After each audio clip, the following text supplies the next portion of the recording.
So this next piece is entitled The Sword and the Stone. The Sword and the Stone was the first time I really experimented with writing for more than just piano. Before this, I had only written solo piano works because piano is my main instrument. It was around this time I discovered my love for the art of film music. Before that, I don't know, people have their music that they listen to. I hadn't really found my music yet. And so naturally I wanted to try to create this film music. I knew almost nothing about any of the orchestral instruments because I haven't played any of them before. So I began on a smaller scale by composing for a 9-instrument ensemble. I took a few instruments from each family and created a small chamber ensemble. The instrumentation includes flute, oboe, bassoon, trumpet, trombone, piano, violin, cello, and bass, making up 9. So this piece is written in the key of A major and begins the theme with a lot of texture.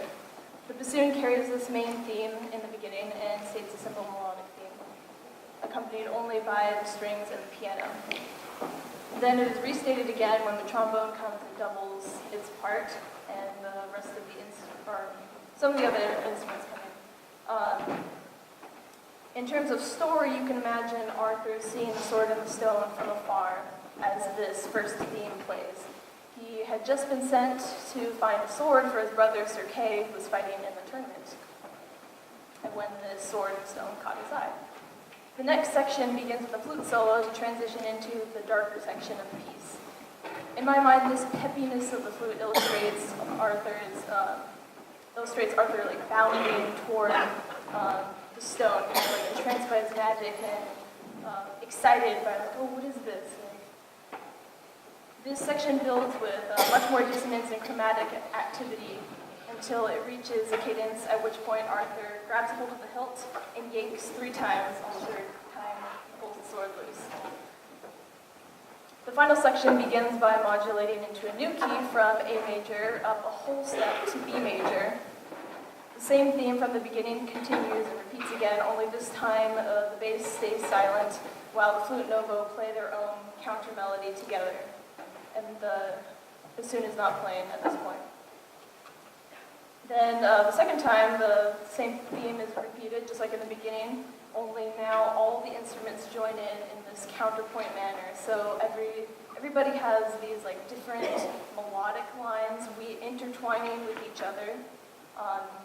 You still sort of hear the main theme from the beginning, but there's a lot more texture since all the instruments are playing all together at this point. To top it all off, you hear the piano driving everyone else along steadily with these twinkling notes, high notes at the top. And with one group of instruments will grow in one measure and the other group will kind of decrease in volume and then come back again. So you get this kind of wave-like texture. With their dynamic level slowly staggering like that, it gives the impression of this blossoming open of magic and sovereignty. As the theme builds to a climax, all the instruments gradually start to come together again to play the same thing instead of their counterpoint lines. And they play tutti at fortissimo. The rise in action comes to an abrupt halt as the caesura comes before finally resolving on the tonic chord and slowly and gradually dying away afterwards. I'm dedicating this work and this world premiere to my sister, Tian Kuo, who first inspired my love of film music.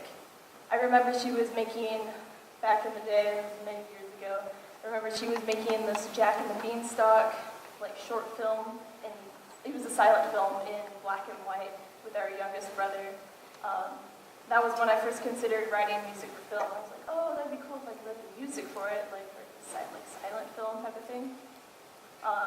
Now that project never actually amounted to anything other than just these really cute shots of a 3-year-old.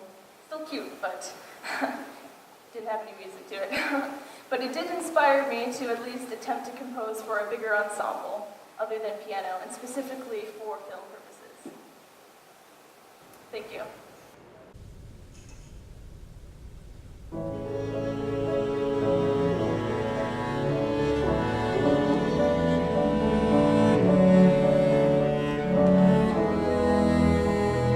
Thank you.